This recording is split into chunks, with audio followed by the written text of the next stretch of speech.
إن الحمد لله نحمده ونستعينه ونستغفره ونعوذ بالله من شرور أنفسنا ومن سيئات أعمالنا. من يهده الله فلا مضل له ومن يضلل فلا هادي له، وأشهد أن لا إله إلا الله وحده لا شريك له، وأشهد أن محمدًا عبده ورسوله. أما بعد، يا أيها الذين آمنوا اتقوا الله حق تقاته ولا تموتن إلا وأنتم مسلمون. يا أيها الناس اتقوا ربكم الذي خلقكم من نفس واحدة وخلق منها زوجها وبث منهما رجالا كثيرا ونساء، واتقوا الله الذي تساءلون به والأرحام إن الله كان عليكم رقيبا. يا أيها الذين آمنوا اتقوا الله وقولوا قولا سديدا يصلح لكم أعمالكم ويغفر لكم ذنوبكم، ومن يطع الله ورسوله فقد فاز فوزا عظيما. وقال تعالى في مقام آخر: لقد رضي الله عن المؤمنين إذ يبايعونك تحت الشجرة والسابقون الأولون أولئك المقربون. معزز حاضرین جمعہ، عزیزوں اور دوستوں، بزرگوں اور بھائیوں، انسان کی زندگی میں سب سے بڑا اسوہ اور آئیڈیل انبیاء کی ذات ہے، اور انبیاء میں ہمارے نبی محمد عربی صلی اللہ علیہ وسلم کے بارے میں اللہ نے کہا: لقد کان لکم فی رسول اللہ اسوۃ حسنہ. تمہارے لیے اللہ کے نبی کی زندگی میں بہترین اسوہ اور آئیڈیل ہے. کبھی کبھی اسوہ یا آئیڈیل کا ذکر اس لیے ہوتا ہے تاکہ ان کی زندگی کو سامنے رکھ کر کے آدمی اپنی کمیوں کو اصلاح کر سکے اور ان کی خوبیوں کو اپنا سکے. اللہ نے جگہ جگہ اپنے رسولوں کا قرآن میں ذکر کیا ہے. اس کے بہت سارے فوائد میں ایک فائدہ یہ بھی ہے: نبی کے بعد آپ کے صحابہ اس امت کے لیے اسوہ اور آئیڈیل ہیں. اسلام کے ابتدائی دور میں چند لوگ جو سب سے پہلے مسلمان ہوئے تھے، جن میں ابو بکر صدیق، علی بن ابی طالب، ابو عبیدہ بن الجراح، عثمان بن مظعون، سعید بن زید اور بلال بن رباح رضی اللہ عنہم اجمعین شامل ہیں. ان کی تعداد 40 تھی. بالکل ابتدائی دور میں 1442 ہجری تو یہ چل رہا ہے، اور اس سے پہلے آپ 10 سال مکے میں تھے، یعنی 1453 سال سے زیادہ عرصہ ہو گیا، 52-53 سال.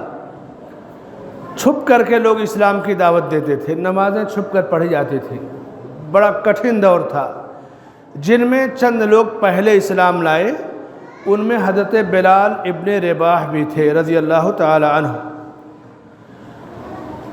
اس دور کے بعد چند لوگوں کی تعداد جب ہو گئی، پھر دوسرا دور شروع ہوا. وَأَنذِرْ عَشِيرَتَكَ الْأَقْرَبِينَ. آپ نے صفا پہاڑی پہ چڑھ کر کے کھلم کھلا اعلان کیا اللہ کا حکم پا کر کے کہ اپنے قریبی لوگوں کو ڈرائیے، قریبی رشتہ داروں کو ڈرائیے. پھر آپ نے اپنے خاندان والوں کو، رشتہ داروں کو نام لے کر کے انہیں دین کی دعوت دی، جس پر ابو لہب بوکھلا گیا اور اس نے نبی صلی اللہ علیہ وسلم کو بد دعا دی اور کہا کہ تبا لک یا محمد لہذا جمعتنا. محمد تمہارے لیے تباہی ہو، نعوذ باللہ من ذلک. کیا تم نے ہمیں اسی لیے جمع کیا تھا؟ اللہ نے یہ سورہ اسی وقت نازل کی کہ تبت یدا ابی لہب وتب. ابو لہب ہلاک ہو جائے، اس کے ہاتھ ٹوٹ جائے، اور اس کا مال و اولاد اس کے کام نہیں آیا، اس کے اس برے عمل میں اس کی بیوی جو ساتھ دیتی تھی وہ بھی ہلاک ہو جائے. اللہ نے سورہ لہب اس موقع پہ نازل فرمائی. ان 40 لوگوں میں حضرت بلال ابن رباح، موجودہ جو ایتھوپیا ہے، افریقہ کا ایک ملک حبشہ، وہاں سے ان کے والد آئے تھے. مکہ میں ان کی پیدائش ہوئی، لیکن یہ غلام تھے اور غلامی کی زندگی بسر کیا. اللہ نے ان کو اسلام کی نعمت سے نوازا، اور جب انہوں نے اسلام قبول کیا تو یہ اس وقت امیہ بن خلف کے غلام تھے، جو اللہ کے نبی صلی اللہ علیہ وسلم کا کٹر دشمن تھا۔ حضرت بلال کی گردن میں کانٹے دار رسی، جس کو موج کی رسی، تارکول کی رسی کہتے ہیں، وہ باندھ دی جاتی، اور مکہ کے جو اوباش قسم کے لچے لپھنگے اور لوفڑ قسم کے نوجوان تھے، یا پیکڑ بھی کہہ لیجیے آج کی زبان میں، کہ اس وقت تک تو شراب عام تھی، ان کو وہ رسی دے دی جاتی تھی اور کہتے گھسیٹو مکے کی گلیوں میں۔ جس طرح کسی مرے ہوئے بچے کو، بکری کے بچے یا جانور کو گھسیٹ کر لے جاتے ہیں، مکے کی گلیوں میں اس طرح حضرت بلال کو گھسیٹا جاتا تھا۔ اوپر سے ایک بڑا پتھر رکھ دیا جاتا اور کہا جاتا کہ اکفر بدین محمد، محمد صلی اللہ علیہ وسلم کے دین سے پھر جاؤ یا اسی طرح مر جاؤ۔ حضرت بلال اس کڑے وقت میں بھی اللہ ایک ہے، اللہ ایک ہے، احد احد کی آواز بلند کرتے۔ چلچلاتی دھوپ ہے، نیچے پتھر ہے، مکے کا ٹمپریچر 50، 52، 53، 55 تک ہوتا ہے، جو لوگ جانتے ہیں مکے کی گرمی۔ پتھریلی زمین ہے، اوپر سے پتھر، مگر دین پر قائم ہے۔ مسلمان کمزور تھے، طاقت نہیں تھی۔ اللہ کے نبی صلی اللہ علیہ وسلم نے جب دیکھا یہ منظر تو کہا لو کان عندنا شیء لاشترینا بلال، اگر ہمارے پاس کچھ مال ہوتا تو ہم بلال کو خرید لیتے تاکہ غلامی سے نجات مل جاتی، لیکن ان کے پاس اتنی غربت اور فقیری تھی کہ بلال کو خریدنے کے لیے مال نہیں تھا۔ ابو بکر صدیق رضی اللہ عنہ نے یہ بات سنی، بے چین ہو گئے کہ آقا صلی اللہ علیہ وسلم نے بلال کی آزادی کی بات کی ہے۔ فوراً اس کے مالک امیہ بن خلف کے پاس نہیں گئے۔ یہ تجارت کے ایک اصول دیکھیے، نکتہ۔ حضرت عباس بن عبد المطلب کے پاس گئے، جو کفر پہ تھے، اسلام نہیں لائے تھے، اور حضرت عباس سے کہا کہ آپ امیہ بن خلف سے آپ کی اچھی بنتی ہے، بلال کو ہمارے لیے خرید دیجئے، سودا کر لیجئے، پٹا دیجئے اور ہم اس کو خرید لیں گے۔ عباس گئے، امیہ بن خلف سے کہا کہ یہ غلام ہمیں بیچ دو۔ امیہ بن خلف نے کہا یہ تو بہت برا غلام ہے، اس کو کیا کرو گے، اس سے اچھا غلام دیتا ہوں۔ کہا نہیں، یہی چاہیے۔ 100 دینار میں قیمت طے ہوئی۔ عباس ابو بکر صدیق رضی اللہ عنہ کے پاس آئے کہ سودا طے ہو گیا، ڈن ہو گیا، 100 دینار پر معاملہ سیٹ ہوا ہے۔ 100 دینار لیا اور امیہ بن خلف کے حوالے کیا، اور حضرت بلال کو اس دن سے اللہ نے آزادی دی۔ مکے کی گلیوں میں گھسیٹے جا رہے ہیں، ظلم و ستم کی ساری جو ہے مشق ان کے اوپر کی جا رہی ہے۔ اسلام کی نعمت نے انہیں آزادی دی، اور اس کے بعد ایک وقت آیا کہ اللہ نے انہیں کافی بلندی عطا کی۔ ان کی والدہ ام بلال ابن رباح، جن کا نام ام حمامہ تھا، اور امیہ بن خلف کی غلامی کی وجہ سے زندگی کا بیشتر حصہ امیہ بن خلف ہی کے پاس گزرا تھا۔ اسلام لانے کے بعد حضرت ابو بکر صدیق رضی اللہ تعالیٰ عنہ کا حضرت بلال کا زندگی بھر احسان رہا۔ کسی موقع پہ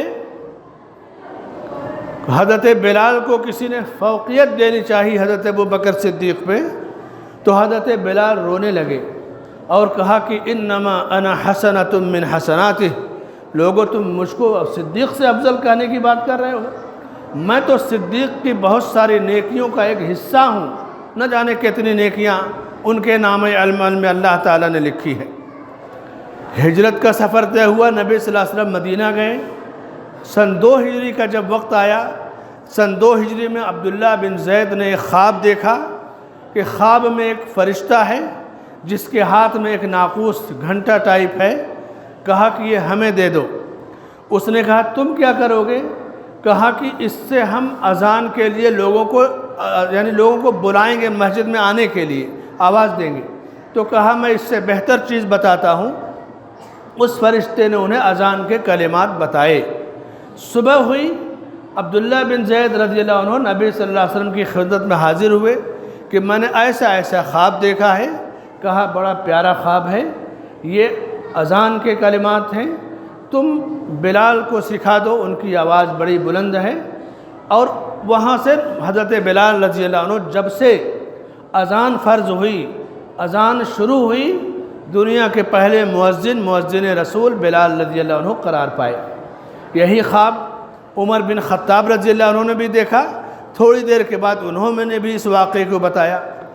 یہ حضرت بلال کی زندگی کا ابتدائی مرحلہ، مکے کی گلیوں سے لے کے مدینے میں مؤذن رسول ہونے تک، ایک وقت وہ بھی آیا کہ اللہ کے نبی صلی اللہ علیہ وسلم نے حضرت بلال سے کہا، یا بلال، اے بلال، انی اسمع او ارى دفا علیک فی الجنہ، میں جنت میں تمہارے قدموں کی آہٹ محسوس کرتا ہوں۔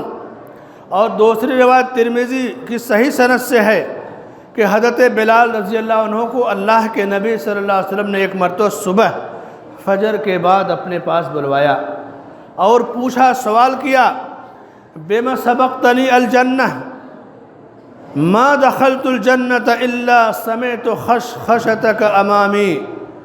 یہ روایت ترمذی اور مستدرک حاکم کی ہے کہ بلال،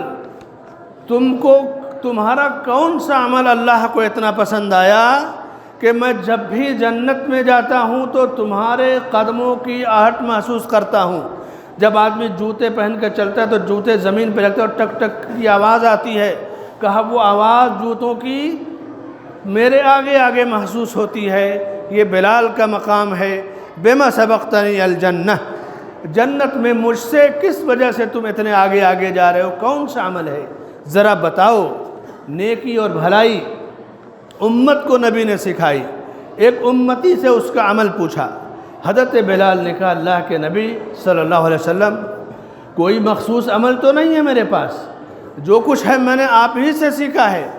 آپ سے سکھائی ہوئی تعلیم، دی ہوئی تربیت میں یہ چیز ہے کہ میں جب بھی وضو کرتا ہوں، ہر وضو کے بعد 2 رکعت نماز پڑھ لیتا ہوں، جس کو کہا جاتا ہے تحیۃ الوضو۔ ایک ہے تحیۃ المسجد، جب بھی مسجد میں آئے بندہ 2 رکعت نماز پڑھے۔ ایک ہے تحیۃ الوضو، جب بھی وضو کرے، چاہے نماز کے لیے وضو کرے، تلاوت کے لیے کرے، سونے کے لیے کرے، طواف کے لیے کرے، یا عام حالات میں باوضو رہنے کے لیے 2 رکعت نماز پڑھنے کی مداومت، یعنی ہمیشہ اس کو کرتے رہنا۔ یہ عمل اللہ کو اتنا پسند آیا کہ نبی کریم صلی اللہ علیہ وسلم کی زبان مبارک سے حضرت بلال رضی اللہ تعالیٰ عنہ کو جنت کی بشارت دی۔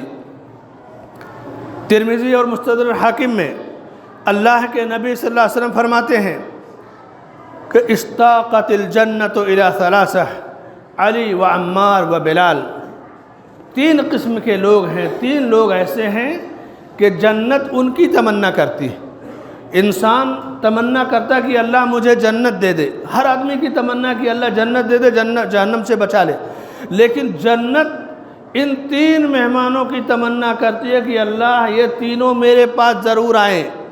کتنے خوش نصیب یہ 3 لوگ ہیں کہ جنت ان کی مشتاق ہے، ان کی متمنی ہے، انتظار میں ہے کہ آپ میرے ہاں تشریف لائیے۔ کون ہے وہ 3 لوگ؟ علی، عمار اور بلال۔ علی بن ابی طالب، عمار بن یاسر، بلال ابن رباح، بالکل ابتدائی دور میں اسلام لانے والے جو لوگ ہیں، ان کا ذکر اللہ کے نبی صلی اللہ علیہ وسلم نے کیا۔ حضرت بلال رضی اللہ تعالیٰ عنہ مؤذن رسول سفر میں بھی ہوتے، اور جب آپ موجود ہوتے تو حضر مسجد نبوی میں اذان دیتے تھے۔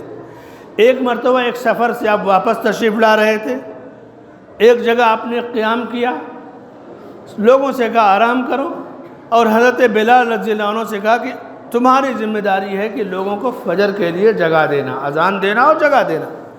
تھکے مادے تھے، سو گئے۔ جب سورج نکلا تب نیند کھلی، سب سے پہلے اللہ کے نبی صلی اللہ علیہ وسلم بیدار ہوئے اور اس کے بعد سارے لوگوں کو جگایا۔ پھر وہاں سے کوچ کر گئے، کچھ دور جا کر کے قیام کیا، اور حضرت بلال نے اذان دی اور پھر جماعت سے نماز پڑھی گئی۔ یہ روایت سنن کے اندر اور حدیث کی بیشتر کتابوں میں ہے۔ قوالوں میں، شاعروں میں یہ چیز مشہور ہے کہ حضرت بلال نے اذان نہیں دی تو صبح نہیں ہوئی۔ یہ چیز فضول اور باطل اور لغو ہے، غلو ہے۔ اللہ کے نبی صلی اللہ علیہ وسلم کے زمانے میں ایک واقعہ واضح طور سے ہے کہ اذان نہیں دی اور سو گئے۔ سورج نکلنے کے بعد اذان ہوئی اور نماز پڑھی گئی۔ اور وہیں سے امت کو ایک شرعی مسئلہ بھی معلوم ہوا کہ من نام عن صلاتہ او نسیہا فلیصلیھا اذا ذکرہا، جب کوئی آدمی سو جائے، غفلت میں آنکھ نہ کھلے یا بھول جائے، تو جب یاد آئے یا جب نیند سے بیدار ہو فوراً وہ نماز پڑھ لے جو سونے کی وجہ سے یا بھولنے کی وجہ سے چھوٹی ہے۔ وہیں سے امت کو یہ مسئلہ بھی معلوم ہو گیا۔ جب اللہ کے رسول صلی اللہ علیہ وسلم عید کا خطبہ دیتے، آپ عید کا خطبہ مردوں میں دے کر پھر عورتوں کے قریب جاتے اور ان تک آواز پہنچانے کے لیے حضرت بلال رضی اللہ تعالیٰ عنہ کی آواز کا سہارا لیتے، جس کو مکبر کہتے ہیں۔ حجۃ الوداع میں بھی آپ زور زور سے خطبہ تو دے رہے تھے، لیکن لاکھوں کا مجمع تھا، تو جو لوگ آواز پہنچانے میں لگے تھے ان میں حضرت بلال بن رباح رضی اللہ تعالیٰ عنہ بھی موجود تھے۔ حضرت بلال رضی اللہ تعالیٰ عنہ اللہ کے نبی صلی اللہ علیہ وسلم کی وفات کے بعد انہوں نے مدینہ چھوڑ دیا اور دمشق یعنی ملک شام چلے گئے۔ دمشق جو سوریہ اور شام وغیرہ ہے، یہ فلسطین، اردن اور سوریہ، یہ سب شام کا علاقہ ہے۔ تاریخی جغرافیائی لحاظ سے دمشق چلے گئے۔ جب عمر بن خطاب رضی اللہ عنہ کے زمانے میں بیت المقدس فتح ہوا، آپ تشریف لائے اور خلیفۃ المسلمین کے ساتھ بیت المقدس بھی گئے۔ حضرت عمر رضی اللہ عنہ نے اذان دینے کی خواہش ظاہر کی کہ بلال، بیت المقدس فتح ہوا ہے، مسلمانوں کا قبلہ اولیٰ فتح ہوا ہے، جس طرح تم نے کعبہ میں اذان دی تھی یہاں بھی اذان دو۔ حضرت بلال نے کہا کہ آقا صلی اللہ علیہ وسلم کی وفات کے بعد اذان دینا چھوڑ دیا، میرا جی نہیں چاہتا کہ اذان دوں۔ حضرت عمر رضی اللہ عنہ کا اصرار بڑھا، حضرت بلال رضی اللہ تعالیٰ عنہ نے اذان دی، اور اہل علم نے لکھا ہے، مورخین نے، کہ جب اذان دیا بیت المقدس میں تو عورتیں اپنے گھروں کی چھتوں سے باہر آ گئیں اذان کو سننے کے لیے، بچے راستے میں آ گئے، بعض لوگ بے ہوش ہو کر کے گر پڑے اذان بلالی کو سن کر کے، جس کا ذکر اقبال نے اپنے ایک مصرے میں کیا ہے، رہ گئی رسم اذان روح بلالی نہ رہی، فلسفہ رہ گیا تلقین غزالی نہ رہی، کہ اذان کی رسم یا روٹین تو ہے، لیکن بلال کی جو روحانیت تھی، ان کی اذان میں جو کشش تھی کہ لوگوں کو گھروں سے باہر نکال لائے، وہ روحانیت ہماری اذانوں سے چلی گئی۔ امام غزالی بہت بڑے فلسفی تھے، احیاء علوم الدین 6-7 جلدوں میں ان کی کتاب ہے، فلسفہ کے ماہر تھے، زندگی فلسفے میں گزری۔ آخر وقت میں انہوں نے فلسفے سے توبہ کر لیا تھا اور احادیث سے دلچسپی ہو گئی تھی۔ جب وفات ہوئی تو صحیح بخاری ان کے سینے پر تھی، اور لوگوں سے کہا، لوگوں فلسفے کو چھوڑ دینا اور حدیث اور سنت کو مان لینا۔ اسی کا ذکر ہے کہ رہ گئی رسم اذان روح بلالی نہ رہی، فلسفہ رہ گیا تلقین غزالی نہ رہی۔ غزالی کیا کہہ کر گئے، اسے لوگوں نے چھوڑ دیا اور ان کا فلسفہ لے لیا۔ امام ذہبی رحمہ اللہ سیر و اعلام النبلاء پہلی جلد 356 میں لکھتے ہیں، جب اللہ کے نبی صلی اللہ علیہ وسلم کے زمانے میں 8 ہجری میں مکہ فتح ہوا تو اللہ کے نبی نے حضرت بلال سے کہا کہ کعبے کی چھت پر چڑھ کر اذان دو۔ آس پاس جو برآمدے وغیرہ ہیں، یہ پہلے ان کا وجود نہیں تھا، صرف ایک عمارت کعبے کی تھی۔ کہا اس کعبے پہ چڑھ کر کے اذان دو۔ حضرت بلال نے کعبے کی چھت پر چڑھ کر کے اذان دینا شروع کیا۔ کچھ لوگوں نے آپس میں گفتگو کی، ھذا رجل حبشی وھذا یؤذن، یہ حبشی سیاہ فام غلام، اس کو اتنا زیادہ شرف مل گیا کہ سارے لوگوں کی موجودگی میں کعبے کی چھت پر چڑھ کر اذان دیتا ہے۔ تو اللہ کے نبی نے لوگوں کو بتایا، سمجھایا، سنو اللہ کے یہاں معیار تقوی ہے، ان اکرمکم عند اللہ اتقاکم۔ تو چاہے بیت المقدس کی فتح ہو، چاہے مکے کی اور کعبے کی فتح ہو، دو تاریخی مقامات پر حضرت بلال کی اذان، تاریخی اذان اور مشہور اذان، اور پھر زندگی بھر مؤذن رسول کی حیثیت سے جڑے رہنا۔ اور صرف مؤذن ہی نہیں تھے، نبی کے خاص معتمد اور مستند تھے۔ ایک مرتبہ اللہ کے رسول صلی اللہ علیہ وسلم مجلس میں تشریف فرما تھے، مسجد کے اندر دروازے پر دستک ہوئی۔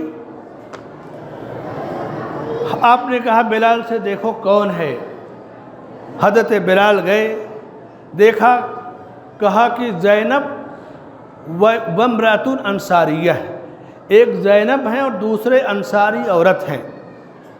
آپ نے پوچھا ای الزیانب، کون سی زینب؟ چونکہ پردے کے حکم نازل ہونے سے پہلے ایک دوسرے کے لوگ پہچانتے تھے، ایک ہی نام کے جب کئی لوگ دروازے پر پہنچیں، مثلا کسی نے کہا عبداللہ، تو عبداللہ بہت سارے لوگ ہوں گے، زینب نام کی بہت ساری عورتیں تھیں، خود آپ کی بیٹی زینب تھی، ازواج مطہرات میں بیوی زینب تھی، اور زینب نام کی 10 عورتیں تھیں۔ حضرت بلال نے کہا زینب ہیں اور ایک انصاری عورت ہے جنہیں میں نہیں پہچانتا۔ پوچھا ای الزیانب، کون زینب ہیں، کس کے گھر کی ہیں؟ تو حضرت بلال نے کہا کہ امرأۃ ابن مسعود، عبداللہ ابن مسعود رضی اللہ عنہ کی بیٹی ہیں، عورت ہیں۔ حضرت عبداللہ ابن مسعود مشہور صحابی ہیں، فقہا میں شمار ہوتے ہیں، ان کی بیوی ہیں۔ پوچھا کیا بات ہے؟ کہا کہ زینب کو آپ سے سوال کرنا ہے۔ حضرت بلال سے کہا کہ جاؤ ان سے پوچھو سوال کیا ہے۔ انہوں نے اپنا سوال اللہ کے نبی صلی اللہ علیہ وسلم کی خدمت میں رکھا کہ یہ اللہ کے نبی، میرے شوہر ابو مسعود محتاج آدمی ہے، فقیر آدمی ہے، ان کے پاس مال و دولت نہیں ہے، میں مال و دولت والی ہوں، میرا گھر، میرے والدین، میرا مائکہ پیسے والا، یعنی دولت کی بھرمار ہے، ان کے پاس اتنی کمائی نہیں ہے کہ وہ اپنے بچوں کا خرچ پورا کر سکیں، تو کیا میں اپنا جو نجی اور ذاتی مال ہے اس میں سے اپنے شوہر کو صدقہ دے دوں تو کیا اس کی گنجائش ہے؟ سوال دیکھیے، سوال ایک مالدار گھرانے کی عورت اپنے نجی اور ذاتی پرسنل مال کے بارے میں اللہ کے نبی سے سوال کر رہی ہے کہ میرے شوہر محتاج ہیں، انکم کا کوئی ذریعہ نہیں ہے، سورس آف انکم نہیں ہے، کیا میں صدقہ دوں تو اس کی گنجائش ہے، شریعت میں اس کی اجازت ہے؟ اللہ کے نبی صلی اللہ علیہ وسلم نے کہا کہ نعم، ہاں، وَلَكَ أَجْرَانِ، اور ایسے صورت میں تمہیں ڈبل اجر ملے گا، دوہرا اجر ملے گا۔ حق القرابہ و حق الصدقہ، پہلا اجر رشتہ داری کے حق کو ادا کرنے کا، دوسرا اجر صدقہ دینے کا۔ یہ سوال اور نبی نے ان کو جواب دیا اور وہ واپس چلی گئیں۔ امت کو یہ شرعی مسئلہ حضرت بلال رضی اللہ تعالیٰ عنہ کے ذریعے معلوم ہوا۔ حافظ ابن عساکر نے تاریخ دمشق 5ویں جلد میں 481 صفحہ پہ لکھا ہے کہ بلال رضی اللہ عنہ کا عمل زندگی بھر، پوری زندگی، سونے سے پہلے جب وہ جاتے تو یہ دعا ضرور پڑھتے، اللہم تقبل حسناتی وتجاوز عن سیئاتی، اے اللہ تو میری نیکیوں کو قبول کر لے اور میرے گناہوں کو معاف کر دے۔ پوری زندگی، عمر بھر، جب تک زندہ رہے، بستر پر سونے کے لیے جاتے تو یہ دعا پڑھتے، اللہم تقبل حسناتی وتجاوز عن سیئاتی، اے اللہ تو میری نیکیاں قبول کر لے، میرے گناہوں سے درگزر فرما، انہیں معاف کر دے۔ یہ ان کا معمول تھا۔ اسی طرح سے جب ان کی زندگی کا آخری وقت آیا، امام ذہبی نے سیر اعلام النبلاء میں لکھا ہے پہلے جلد میں بلال کے ترجمے میں کہ سعید ابن عبدالعزیز فرماتے ہیں رحمہ اللہ کہ میں بلال کی موت کے وقت ان کے پاس موجود تھا۔ بلال اپنی زندگی کے آخری ایام میں کہتے کہ میری کتنی بڑی خوش نصیبی ہے کہ میری موت میرے قریب آ گئی۔ یہ خوش نصیبی اس لیے ہے کہ میں کل مرنے کے بعد اپنے آقا محمد عربی صلی اللہ علیہ وسلم سے ملاقات کروں گا۔ ہائے میری خوش نصیبی۔ تو بیوی جب اس بات کو سنتی تو کہتی واہ ویلہ، ہائے میری بد نصیبی، آپ دنیا چھوڑ کر جا رہے ہیں اور خوش ہو رہے ہیں، بچے یتیم ہو رہے ہیں، میں بیوہ ہو رہی ہوں اور آپ خوش ہو رہے ہیں۔ کہا خوش کیوں نہ ہوں، میری یہ موت مجھے میرے رب سے ملائے گی، یہ موت مجھے میرے آقا صلی اللہ علیہ وسلم سے ملائے گی۔ یہ ایمان تھا، یہ ایمان کی لذت تھی، اور یہ بلال کی زندگی کے آخری لمحات تھے۔ سن 20 ہجری میں عمر فاروق رضی اللہ عنہ کے عہد خلافت میں 60 برس کی وفات میں ملک شام یعنی دمشق میں حضرت بلال رضی اللہ عنہ کی وفات ہوئی۔ کم و بیش 44 حدیثیں ایسی ہیں جس کے راوی حضرت بلال رضی اللہ تعالی عنہ ہیں، اور یہ مشہور حدیث من سن فی الاسلام سنتا حسنہ فلہ اجرہا واجر من عمل بہا، جس نے کسی اچھی سنت کو رائج کیا، نبی کی کوئی سنت یا کوئی طریقہ جسے لوگ چھوڑ چکے ہوں اسے زندہ کیا، سنت حسنہ کو رائج کیا، تو اس کو اور اس پر عمل کرنے والے کو ہمیشہ بدلہ ملے گا۔ المؤذنون اطولهم اعناقا یوم القیامہ، صحیح مسلم کی روایت ہے کہ اللہ کے نبی صلی اللہ علیہ وسلم نے فرمایا کہ وہ لوگ جو اذان دیتے ہیں قیامت کے دن ان کی گردنیں سب سے لمبی ہوں گی۔ گردنیں لمبی ہونے کا مطلب نہیں کہ اونٹ کی طرح گردن لمبی ہوگی، مقام بلند ہوگا، سر فخر سے بلند ہوگا، قد اونچا ہوگا تو گردنیں لمبی ہوں گی۔ گردن اگر زیادہ لمبی ہے، خوبصورتی گھٹ جائے تو یہ تو ایک عیب ہو گیا۔ اللہ نے ان کی فضیلت بیان کی۔ اسی طرح سے دوسری حدیث جس میں اللہ کے نبی صلی اللہ علیہ وسلم فرماتے ہیں کہ جس نے 12 سال تک مسلسل اذان دی، 12 سال تک مؤذن رہا، اللہ اسے اپنی جنت میں ضرور داخل فرمائے گا۔ تو یہ فضیلت بھی حضرت بلال رضی اللہ تعالیٰ عنہ کو نبی صلی اللہ علیہ وسلم کے ذریعے عطا ہوئی۔ حضرت بلال لوگوں سے کہتے تھے کہ اسبحوا بالصبح فإنہ اعظم للأجر، لوگوں صبح تم جلدی اٹھو۔ آقا صلی اللہ علیہ وسلم کہتے تھے کہ صبح جلدی اٹھو، صبح جلدی اٹھنے کا اجر بہت زیادہ ہے۔ صبح جلدی اٹھنے کا مطلب ایک تو فجر کے لیے اٹھنا ہے، دوسرے فجر سے کچھ پہلے تہجد کے لیے آدمی اٹھتا ہے۔ اس طرح سے مسح کی روایت جو ہے موضوع پہ، مسح والی روایت بھی امت کو حضرت بلال کے ذریعے پہنچی، یعنی زندگی ایک غلام کی حیثیت سے شروع کی، مکے کی گلیوں میں گھسیٹے گئے، تکلیف دی گئی، اللہ نے ایمان کی نعمت سے نوازا، مؤذن رسول قرار پائے، رسول کے معتمد خاص مقرر کیے گئے، مکہ اور بیت المقدس کی فتح پر اذان کی سعادت نصیب ہوئی، سارے لوگوں کے بیچ میں نبی نے ان پر اعتماد کیا، کہا تمہیں جگانا ہے فجر میں۔ نبی کی باتوں کو پہنچانے کے لیے جب بھیڑ ہوتی، مجمع ہوتا، تو آپ کی باتوں کو حضرت بلال پہنچاتے، یعنی ہر طرح سے فضیلت اور خوبیاں حضرت بلال کو ایمان کی وجہ سے حاصل ہوئی۔ اسی لیے حدیثوں میں کہا گیا کہ من بطأ بہ عملہ لم یسرع بہ نسبہ، جس کسی کو اس کا عمل پیچھے چھوڑ دے اس کا حسب نسب خاندان آگے نہیں کر سکتا۔ جب آدمی اپنے عمل سے پیچھے رہے گا تو حسب نسب سے وہ آگے نہیں جا سکتا۔ حضرت بلال اسلام لائے، اللہ کے نبی نے پوچھا کہ بما سبقتنی الجنہ، جنت میں کس وجہ سے تم مجھ سے بھی آگے بڑھ گئے؟ ابو لہب کفر پر مرا، اللہ نے کہا کہ سیصلی نارا ذات لہب، وہ شعلے والی بھڑکتی ہوئی آگ میں جلے گا، جبکہ خاندان نبوت کا ایک حصہ تھا، نبی کا سگا چچا تھا۔ عمل سے وہ پیچھے رہ گیا، پیچھے رہنے والا جہنم میں پہنچا۔ عمل کے ذریعے اللہ نے حضرت بلال کو آگے پہنچایا، اور اللہ نے جنت میں نبی کے ذریعے ان کو بشارت اور خوشخبری دی۔ تو یہ حضرت بلال کی زندگی کا ایک مختصر سا تذکرہ، مختصر سی جھلک اس لیے بیان کی گئی تاکہ آدمی پڑھے، سنے، اور بڑے بڑے صحابہ کی، صالحین کی، سلف کی سیرتوں کو پڑھے، اپنی زندگی میں جو کمی یا خلل یا نقص ہے اپنے سلف کی زندگی کو پڑھ کر کے اس نقص کو پورا کیا جائے۔ اور صحابہ کا جو طریقہ تھا کہ کسی کی کامیابی پر حسد نہیں کرتے، بلکہ کامیابی کی وجہ تلاش کر کے خود بھی کامیاب ہونے کی کوشش کرتے، اور اللہ نے ان کی کوششوں میں برکت دی اور اس کے بعد انہیں کامیابی عطا کی۔